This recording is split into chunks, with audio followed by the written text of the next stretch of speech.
सहारनपुर में फोटोयुक्त विधानसभा निर्वाचन नामावलियों का विशेष संक्षिप्त पुनरीक्षण 2024 एवं जन जागरूकता हेतु प्रेस कॉन्फ्रेंस में जानकारी देते करने के लिए आपको आमंत्रित किया है। स्वागत करता हूं।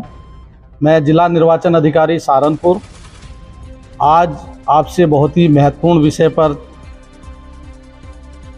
बातचीत करने के लिए आपको आमंत्रित किया है और आप यहां पर आज पधारे, इसके लिए हृदय से आभार।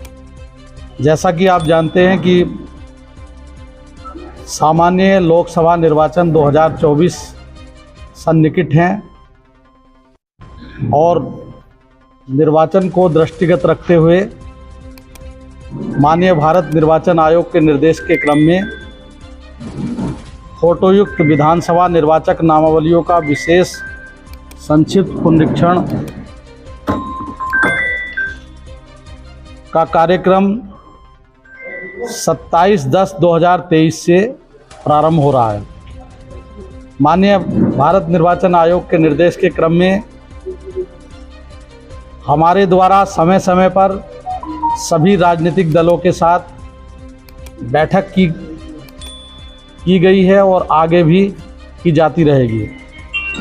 चूँकि लोकतंत्र में इलेक्ट्रॉनिक और प्रिंट मीडिया का एक महत्वपूर्ण भूमिका है, इसलिए आपके माध्यम से मैं जन सामान्य को अवगत कराना चाहता हूं कि फोटोयुक्त निर्वाचक नामावली जिसमें अहर्ता तिथि 1 जनवरी 2024 है, अर्थात जो भी भारत के नागरिक 1 जनवरी 2024 को 18 वर्ष के होंगे उनका नाम निर्वाचक नामावली में सम्मिलित किए जाने के लिए वह अहर हैं।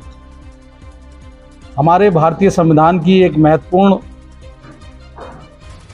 विशेषताओं में से वयस्क मताधिकार का अधिकार बहुत बड़ी महत्वपूर्ण विशेषता है और यही कारण है कि भारतीय लोकतंत्र विश्व के सर्वाधिक सुदृढ़ लोकतंत्र में से एक माना जाता है और इस लोकतंत्र को मजबूत करने के लिए हम सभी नागरिकों का दायित्व है और विशेष रूप से आप सबका दायित्व बहुत बढ़ जाता है। इसलिए मेरा आप सबके माध्यम से अनुरोध है कि जो भी नागरिक 1 जनवरी 2024 को 18 वर्ष होंगे वो समस्त लोग अपना नाम निर्वाचक नामावली में पंजीकरण कराएं। इसके लिए जो कार्यक्रम है, आज एकीकृत आलेख्य निर्वाचक नामावली का प्रकाशन हुआ है। दावे और आपत्ति प्राप्त करने की तिथि 17/10/2023 से 9/12/2023 तक है। विशेष अभियान की तिथियां 4 नवंबर, 5 नवंबर, 25 नवंबर, 26 नवंबर, 2 दिसंबर और 3 दिसंबर है। दावे और आपत्तियों का निस्तारण 26/12/2023 तक होना है और निर्वाचक नामावलियों का अंतिम प्रकाशन 5 जनवरी 2024 को होना है। ये कार्यक्रम है।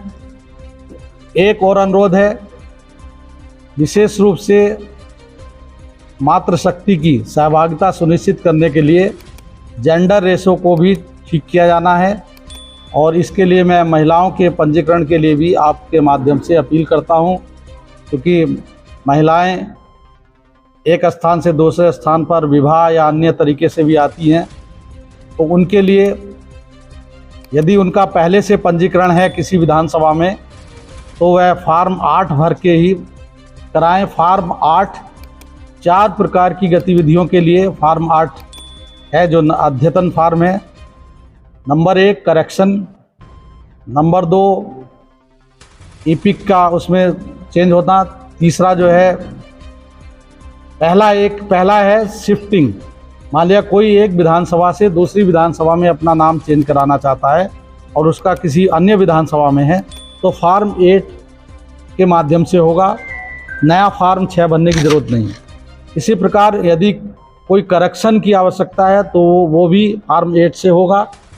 फॉर्म 8 में ईपिक रिप्लेसमेंट भी है और PWD के मार्किंग की व्यवस्था उसमें दी गई है। अन्य सभी फार्म पूर्व की भांति हैं, फॉर्म 6, 7। तो आप सबके माध्यम से यही मुझे जन सामान्य को अवगत कराने के लिए